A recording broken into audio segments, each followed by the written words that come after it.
ಕೋಗಿಲು ಬಡಾವಣೆಯಲ್ಲಿ ಮನೆಯನ್ನು ಕಳೆದುಕೊಂಡಂತಹ ಸಂತ್ರಸ್ತರೇನಿದ್ದಾರೆ ಅವರ ಅಹವಾಲುಗಳನ್ನು ಆಲಿಸಿದ್ದಾರೆ ಡಿಕೆ ಶಿವಕುಮಾರ್. ಹೈಕಮಾಂಡ್ ಒತ್ತಡಕ್ಕೆ ಮಣಿತ ಹಾಗಾದರೆ ಕಾಂಗ್ರೆಸ್ ಸರ್ಕಾರ ಕೈ ಸರ್ಕಾರ ಎನ್ನುವಂತಹ ಪ್ರಶ್ನೆ ಮೂಡುತ್ತಾ ಇದೆ. ಕೋಗಿಲು ಲೇಔಟ್ನಲ್ಲಿ ಏನು ಅಕ್ರಮವಾಗಿ ವಾಸ ಮಾಡ್ತಾ ಇದ್ರು ಅಥವಾ ಅಕ್ರಮವಾಗಿ ಆ ಜಾಗವನ್ನು ಒತ್ತುವರಿ ಮಾಡಿದ್ರಲ್ಲ, ಅಲ್ಲಿರುವಂತಹ ಒಂದು ಕುಟುಂಬಗಳೆಲ್ಲವನ್ನು ಕೂಡ ಸರ್ಕಾರ ತೆರವು ಮಾಡಿದರು.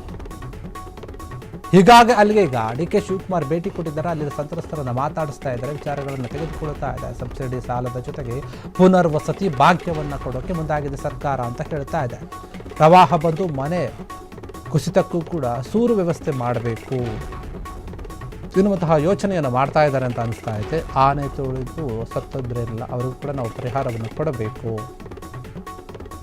ಮಾತೆತ್ತಿದ್ರೆ ಮಾನವೀಯತೆಯ ಒಂದು ಅಸ್ತ್ರವನ್ನು ಉಪಯೋಗಿಸ್ತಾ ಇದ್ದಾರೆ. ಕೇರಳದಲ್ಲಿ ಏನೇ ಆದರೂ ಕೂಡ ಕರ್ನಾಟಕ ಸಹಾಯ ಮಾಡಬೇಕು. ಈಗ ಅಕ್ರಮದಾರರಿಗೆ ಅಂದರೆ ಏನು ಅಕ್ರಮವಾಗಿದ್ದರಲ್ಲ, ವಶಪಡಿಸಿಕೊಂಡಿಲ್ಲ, ಅವರಿಗೆ ಪರ್ಯಾಯವಾಗಿ ಸೂರ್ಯನ ಭಾಗ್ಯವನ್ನು ಕೂಡ ಕೊಡೋಕೆ ಕರ್ನಾಟಕ ಸರ್ಕಾರ ಮುಂದಾಗ್ತಾ ಇದೆ.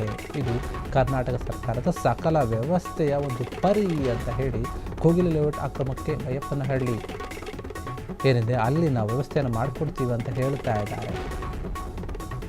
ಇನ್ನು ಸಕ್ರಮವನ್ನು ಮಾಡೋಕ್ಕೆ ರಾಜ್ಯ ಸರ್ಕಾರ ಮುಂದಾಗಿದೆ ಅಂತ ಹೇಳ್ತಾ ಇದ್ದಾರೆ. ಅಕ್ರಮವಾಗಿ ಅಂತ ಸಕ್ರಮ ಮಾಡ್ತೀವಿ ಅಂತ ಹೇಳ್ತಿದ್ದಾರೆ. ಸರ್ಕಾರನೇ ಇದನ್ನು ಕೈಗೊಳ್ತಾ ಇದೆ. ಸಿ ಎಂ ಸಿದ್ದರಾಮಯ್ಯ ನೇತೃತ್ವದ ಒಂದು ಸಭೆಯಲ್ಲಿ ಈ ಒಂದು ವಿಚಾರ ಇದ್ರ ಬಗ್ಗೆ ಚರ್ಚೆ ಆಗಿದೆ ಅಂತ ಹೇಳಿದೆ. ಮಾನವೀಯತೆಯ ದೃಷ್ಟಿಯಿಂದ ಬೈಯಪ್ಪನಹಳ್ಳಿಯಲ್ಲಿ ಪರ್ಯಾಯ ವ್ಯವಸ್ಥೆಯನ್ನು ಮಾಡೋಕ್ಕೆ ಮುಂದಾಗಿದೆ ಈಗ ಸರ್ಕಾರ. ನಾಳೆ ಹಾಗೂ ನಾಡಿದ್ದು ಜಿಲ್ಲಾಧಿಕಾರಿಗಳು ಹಾಗೂ GBA ಅಧಿಕಾರಿಗಳು ಕೂಡ ಸ್ಥಳಕ್ಕೆ ಹೋಗಿ ಪರಿಶೀಲನೆ ಮಾಡ್ತಾರೆ. ಹೋಗಿ ಪರಿಶೀಲನೆ ಮಾಡಿ ಅರ್ಹರು ಯಾರಿದ್ದಾರೋ ಅವರ ಪಟ್ಟಿಯನ್ನು ಕೂಡ ಮಾಡ್ತಾರೆ. ಅಂಥವರಿಗೆ ಮನೆಯನ್ನು ಕೊಡುತ್ತಾರೆ. ಈ ಪಟ್ಟಿಯಲ್ಲಿ ಅದು ನೋಡ್ತಾರೆ. ಆ ಪಟ್ಟಿಯನ್ನು ಆಧರಿಸಿ ಒಂಟಿ ಮನೆ ಆಯೋಜನೆಯಡಿ ಪರ್ಯಾಯ ವ್ಯವಸ್ಥೆಯನ್ನು ಕಲ್ಪಿಸಲಾಗುತ್ತೆ ಅಂತ ಸರ್ಕಾರ ಕೂಡ ಹೇಳ್ತಾ ಇದೆ. ಆ ರೀತಿಯಾದಂಥ ಒಂದು ತೀರ್ಮಾನವನ್ನು ತೆಗೆದುಕೊಂಡಿದ್ದಾರೆ. ಯಾರ್ಯಾರು ಮನೆ ಕಳೆದುಕೊಂಡಿದ್ದಾರೆ ಅವರು ಬೀದಿಗೆ ಬಂದಂತಾಗ್ಬಿಟ್ಟಿದೆ. ಹೀಗಾಗಿ ಅವರಿಗೆ ನಾವು ಮಾನವೀಯತೆಯ ದೃಷ್ಟಿಯಿಂದ ಮನೆಯನ್ನು ಅಥವಾ ಸೂರನ್ನು ಮಾಡಿಕೊಡ್ಬೇಕಾಗುತ್ತೆ. ಹೀಗಾಗಿ ಕೆಲವೊಂದು ಯೋಜನೆಯಡಿ ನಾವು ಅವರಿಗೆ ಒಂಟೆ ಮನೆಯನ್ನು ಕೊಡ್ತೀವಿ, ಅವರು ಅಲ್ಲಿ ಇರ್ಬೋದು ಅಂತ ಹೇಳಿ ಸರ್ಕಾರ ಈ ರೀತಿಯಾಗಿ ನಿರ್ಧಾರವನ್ನು ಮಾಡ್ತಾ ಇದೆ. ಅನೇಕ ಬಾರಿ ಕೇರಳದಲ್ಲಿ ಆದಂತಹ ಕೆಲವೊಂದು ವಿಚಾರಗಳಿಗೆ ಪರಿಹಾರವನ್ನು ಕೊಟ್ಟಿದೆ. ಆನೆ ತುಳಿತಕ್ಕೆ ಸಾವನ್ನಪ್ಪಿದ್ರು, ಪ್ರವಾಹ ಆಗಿತ್ತು.